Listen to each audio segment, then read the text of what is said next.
Hope you're doing well and having a good evening. Last time you saw me, it was daytime. Now it's evening. I got home a bit late today.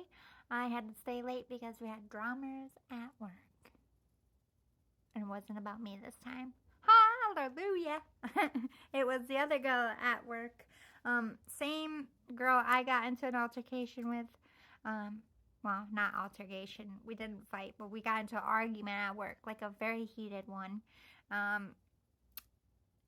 The other girl at work got into her for pretty much the same thing. Do your fucking job. Show up. You know? So it has inspired me to do today's comedy bit about how to get out of work like an asshole. Because I did not, like, you always hear some crazy shit from your friends about people and their excuses, but I never in my life, this girl has been with us for 1 month, I have heard some fucking whoppers. Like, the audacity people have to even say this with a straight face to their employer. Like, I sometimes think I'm being punked at work. Like, is this a joke? I don't know if you watch my other video, but I'm going to start with the most obnoxious one. How about, have you ever tried to ask your boss if you could leave in the middle of the day to get your hair done? I'm sorry, I need an hour lunch today because I need to go get my hair done.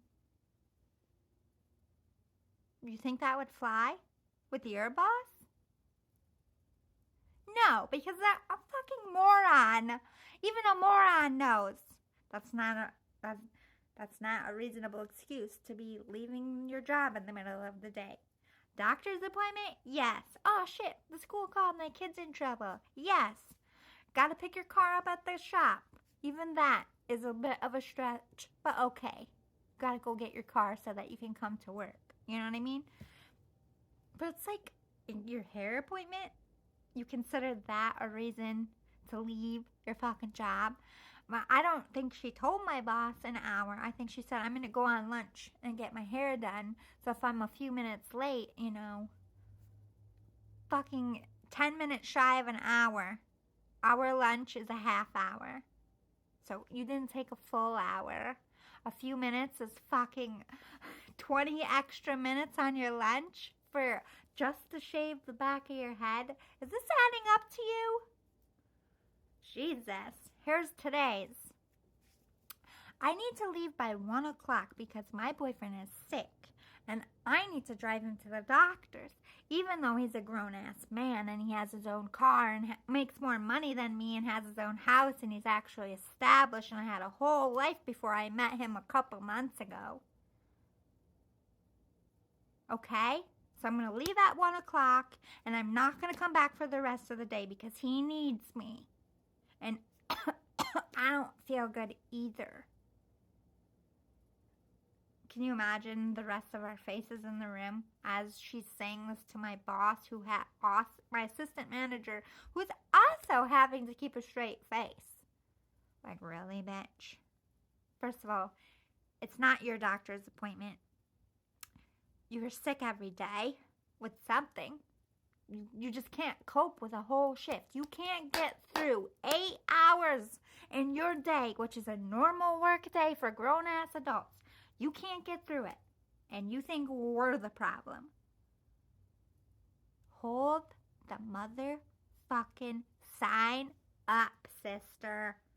Here's your sign because you're stupid. Thank you, Jeff Foxworthy. Every time I want to punch a bitch, I hear Jeff Foxworthy. Here's your sign. Okay. Be a Southern belle. Breathe and don't deck a bitch. He's like my sane jockey. my brain jockey. Give him a sign. Give him a sign. How about this one? Even Jeff Foxworthy would approve of that. In this situation, you asshole. And her majority of the excuse of why she can't stay past 5 o'clock, okay? This is what really burns my butthole. And you should definitely use this one, okay? It's going to go over really well with your boss. I need to be home because I have a person that works overtime every day expecting me to make him food. I deserve to eat too. Bitch, do you not see the 7 other bodies standing here? Do we not deserve to eat before 6 o'clock? Are we fucking beneath you, bitch?